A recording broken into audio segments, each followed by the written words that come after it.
কওমে আলিয়া, পীর সাহেব, এইসব দ্বন্দ্বের, এইসব ব্যবধানের যে প্রাচীর, আজকের সম্মেলনের পরে তা ডিলিট করে দিতে হবে। আমরা একই সাথে যারা একই মঞ্চে কথা বলেছি, আমাদের সম্মানিত ভাইদেরকে আমি দুহাত বাড়িয়ে বুকে টেনে নেওয়ার অপেক্ষায় আছি, আপনারা আসেন।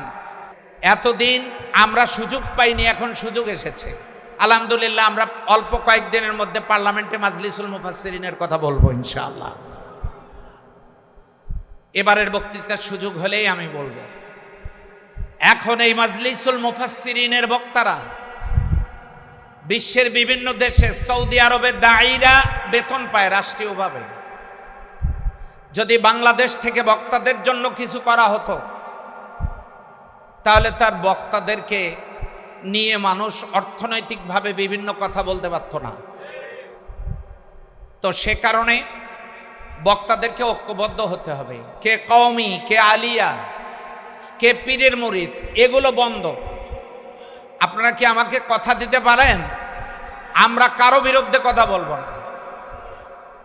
হ্যাঁ, হযরত আলী রাদিয়াল্লাহু তাআলা আনহুকে শেষ করার জন্য হযরত মুআবিয়া রাদিয়াল্লাহু তাআলা আনহুর কাছে গিয়া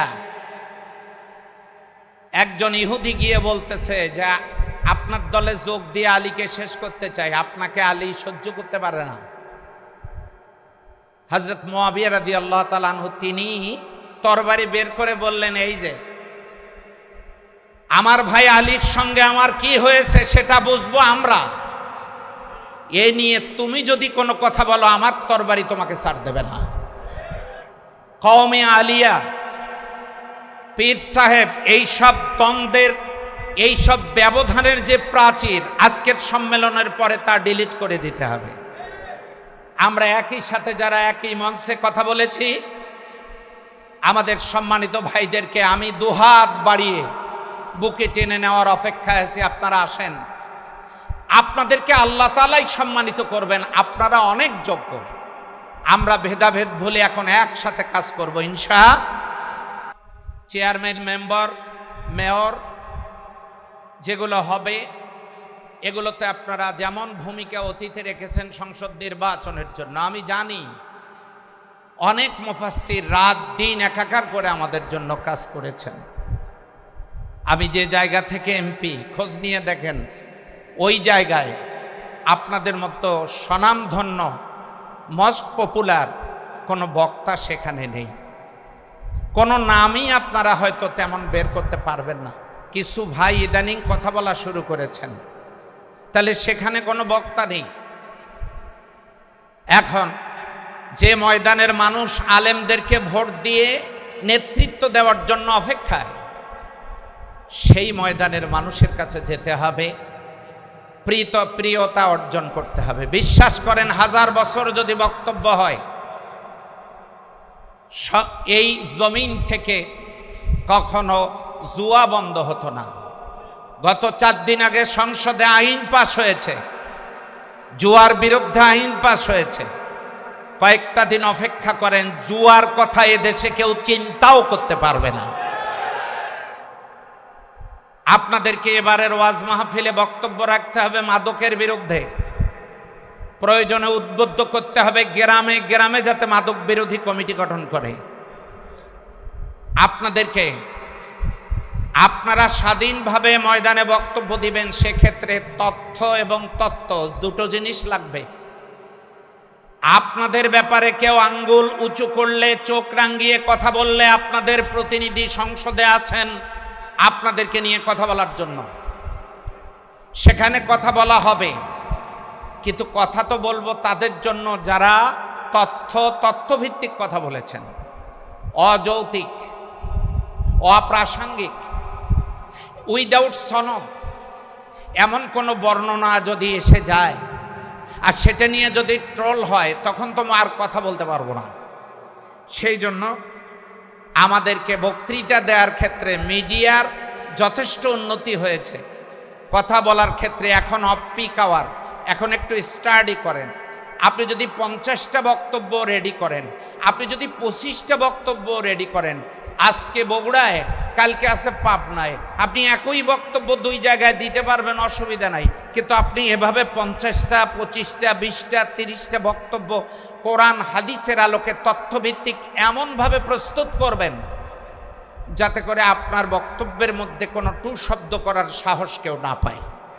আপনি কোরআন দিয়ে দলিল উপস্থাপন করবেন, দেখা যাবে যে প্রতিপক্ষ আপনার জন্য যতই অপেক্ষায় থাকুক তারা কিছু নিতে পারবে না।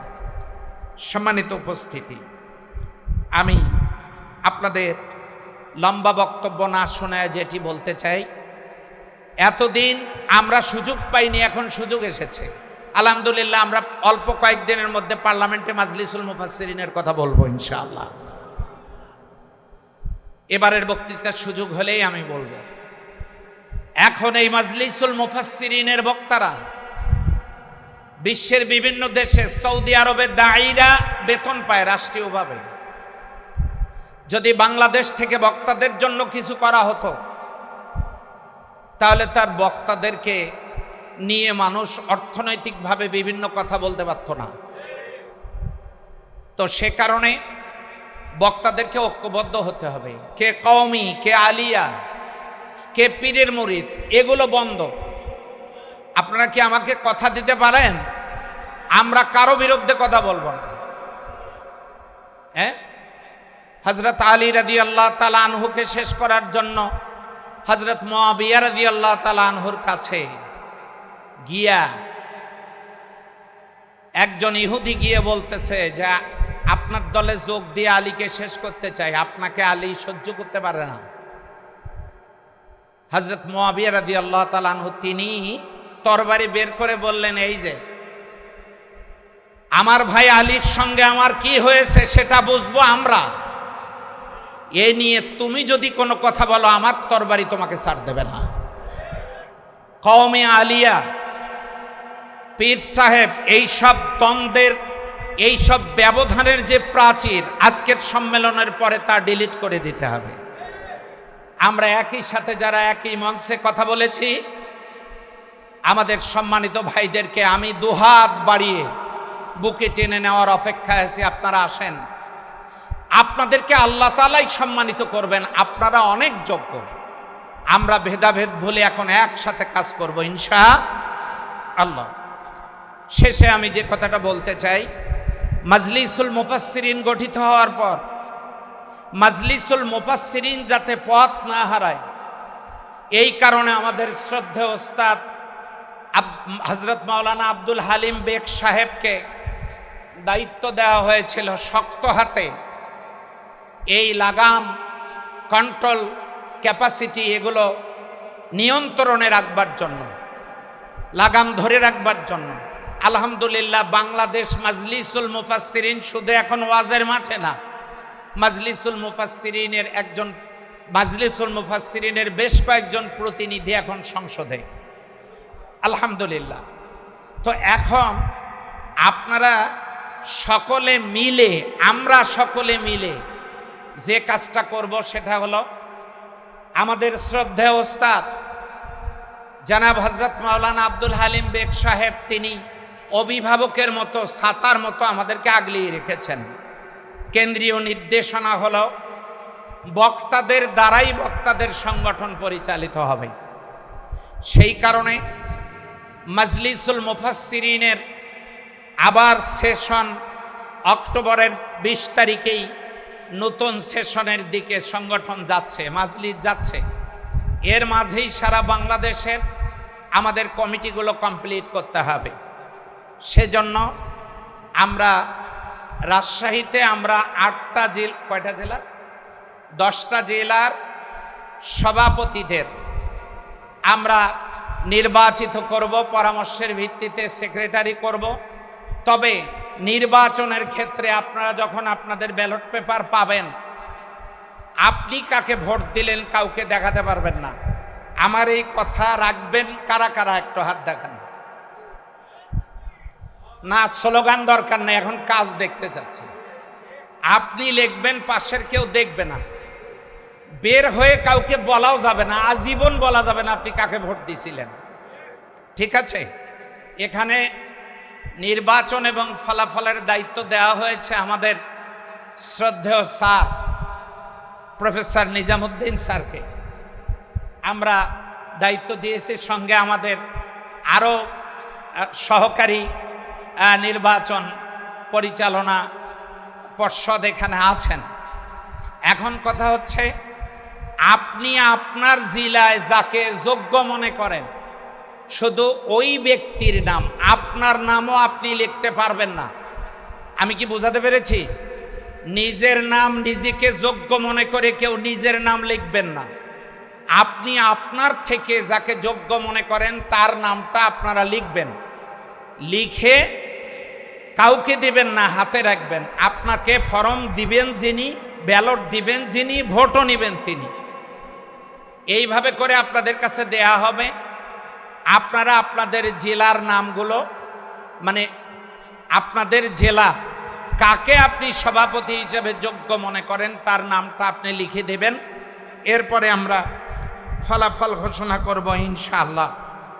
এখন পরিশেষে ফলাফল শেষে যারা নির্বাচিত হবেন তারা গিয়ে তাদের নিজ নিজ জেলায় সম্মেলন ডেকে বাকি কমিটিটা কেন্দ্রীয় ফরম্যাটের আলোকে আপনারা করে নেবেন। এখন আমি যেটা বলবো, যারা নির্বাচিত হলেন, প্রতিনিধি হলেন, কমিটি গঠন হলে আমরা তাদেরকে নিয়ে কেন্দ্রীয় কাউন্সিল করব। সেখানে আমাদের কেন্দ্রীয় কমিটি, জাতীয় কমিটি, প্রেসিডিয়াম, সেক্রেটারিয়েট এগুলো গঠন হবে।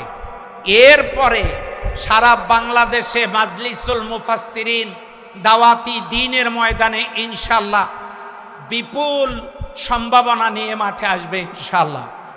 সেই জন্য আমি আপনাদের এই সংগঠনের শৃঙ্খলা সৌন্দর্য রক্ষার জন্য আপনাদের সকলকে আমি বিনয়ের সাথে অনুরোধ করব, আর যারা পদে আছেন পরবর্তী নির্দেশ না দেওয়া পর্যন্ত তারা সেই পদেই দায়িত্ব পালন করতে থাকবেন।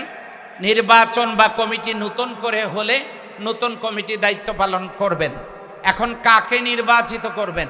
ব্যক্তির তাকওয়া, আদর্শের সঠিক জ্ঞানের পরিসর, সাংগঠনিক প্রজ্ঞা, শৃঙ্খলা বিধানের যোগ্যতা, মানসিক ভারসাম্য, উদ্ভাবনী বিশ্লেষণী শক্তি, কর্মের দৃঢ়তা, অনড় মনোবল, আমানতদারি, এলমিয়াত, এই বিষয়গুলোর প্রতি নজর রাখতে হবে। সবচাইতে বেশি নজর দিতে হবে তাকওয়ার দিকে এবং পদের প্রতি লোভহীনতার দিকে। এটিকে সামনে রেখে যোগ্য ব্যক্তির নামটা আপনি লিখে দিবেন। আল্লাহ তাআলা আপনাদেরকে সম্মানিত করুন। এই সম্মেলনের আয়োজন যারা করেছেন হৃদয় থেকে সশ্রদ্ধ কৃতজ্ঞতা অভিনন্দন জ্ঞাপন করছি, এবং সম্মেলনের সাথে আমাদের কেন্দ্রীয় নেতৃবৃন্দ রুহুল আমিন ভাই কয়েকদিন থেকে কেন্দ্রের পক্ষ থেকে এখানে ভূমিকা পালন করছেন। আল্লাহ তাআলা সকলকে উত্তম সম্মানে পুরস্কৃত করুন। দূর দূরান্ত থেকে আপনারা গাড়ি রিজার্ভ করে কষ্টের টাকা খরচ করে আপনারা এখানে এসেছেন। সকলকে আন্তরিক ধন্যবাদ, মোবারকবাদ, কৃতজ্ঞতা জানাচ্ছি। পরিশেষে আমি দোয়া চাচ্ছি, আমি যেন সংসদে আমাদের নির্বাচিত মাননীয় বিরোধী দলের সংসদ সদস্যদের মতো আমি যাদের সাথে আছি, বিরোধী দলের সাথে আমরা সবাই মিলে যাতে সংসদে বলিষ্ঠ ভূমিকা রাখতে পারি। এদেশের আলেম ওলামারা তাহজিব তামাদ্দুন একামতে দ্বীনের ব্যাপারে ময়দানে কথা বলতে পারি, সংসদে কথা বলতে পারি এবং ন্যায় ইনসাফের উপরে টিকে থাকতে পারি। আল্লাহ যেন তৌফিক দান করেন। সকলকে কৃতজ্ঞতা অভিনন্দন জানিয়ে আমি আমার কথা শেষ করছি। আসসালামু আলাইকুম ওয়া রাহমাতুল্লাহি ওয়া বারাকাতুহু। একটা ঘোষণা, এই যে আমাদের তাহজিব সেন্টারের পক্ষ থেকে একটা বই এসছে আল্লামা সাঈদীর দূরদর্শী বক্তব্য, গণ অভ্যুত্থানের প্রেক্ষাপট, শতাব্দীর শ্রেষ্ঠ রাহবার আল্লামা সাঈদী বাইরে আছে। যে বইগুলো বাইরে আছে গুরুত্বপূর্ণ, আপনারা সংগ্রহের চেষ্টা করবেন। আসসালামু আলাইকুম। জি আলহামদুলিল্লাহ, অত্যন্ত জ্ঞানগর্ভ এবং চমৎকার দিক নির্দেশমূলক বক্তব্য রাখলেন বাংলাদেশ মাজলিসুল মুফাসসিরিনের সংগ্রামী সেক্রেটারি জেনারেল অধ্যাপক মাওলানা নুরুল আমিন এমপি।